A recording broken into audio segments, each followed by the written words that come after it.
প্রত্যেকটা মেয়েরই নিজের একটা স্বপ্ন থাকে, তার সুন্দর একটা সংসার হবে, নিজের একটা আলাদা বাসা হবে, একটা সুন্দর রুম হবে, যেটাকে সে নিজের হাতে সুন্দরভাবে গুছাবে।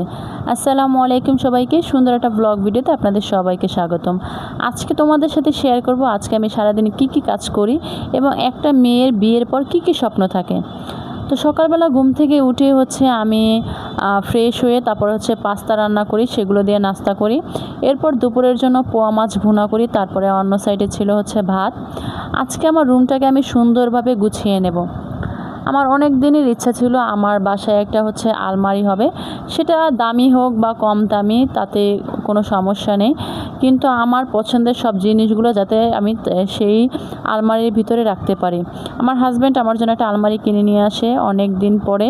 তো এটার ভিতরে আমি এখন আমার পছন্দের শাড়িগুলো, থ্রি পিস, জামা কাপড় যা যা আছে সব কিছু সুন্দরভাবে গুছিয়ে রাখবো। তো প্রথমেই আমি এগুলো সব ব্যাগ থেকে বের করে রাখি, কারণ এগুলো সব কিছু ব্যাগের ভিতরেই ছিল। যেহেতু আমি বাসা রেখেছি প্রায় 2-3 বছর হয়েছে, এছাড়া আমি আমার মায়ের বাসাতেই থাকি।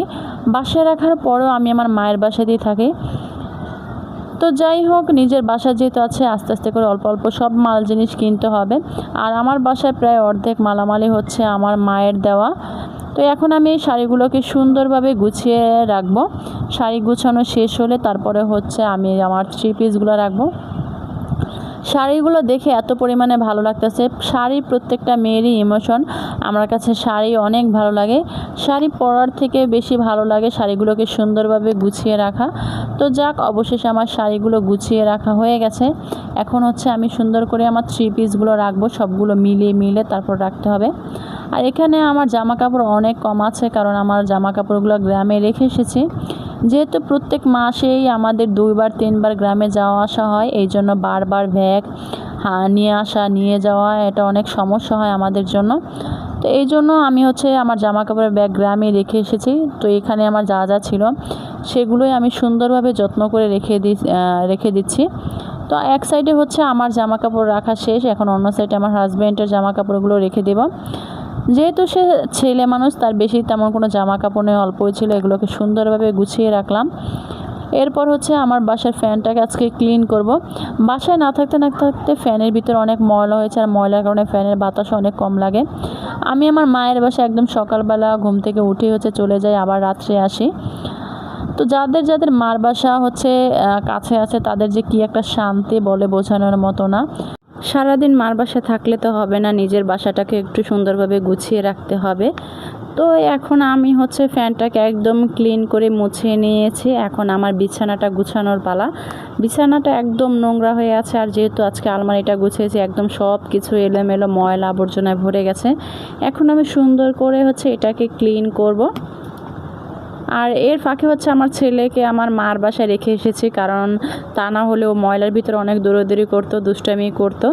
তো অবশেষে আমার রুমটা একদম সুন্দরভাবে গুছিয়ে ক্লিন করে নিয়েছি। তো এখন আপনাদেরকে আমি দেখাবো যে আমি কিভাবে আলমারির ভিতরে জামা কাপড়গুলো গুছিয়ে রেখেছি সেটা। আর আমি একদম সকালবেলা ঘুম থেকে ওঠার পরে জামা কাপড় কিছুটা ভিজিয়ে রেখেছিলাম, সেগুলো এখন ধোয়ার পালা।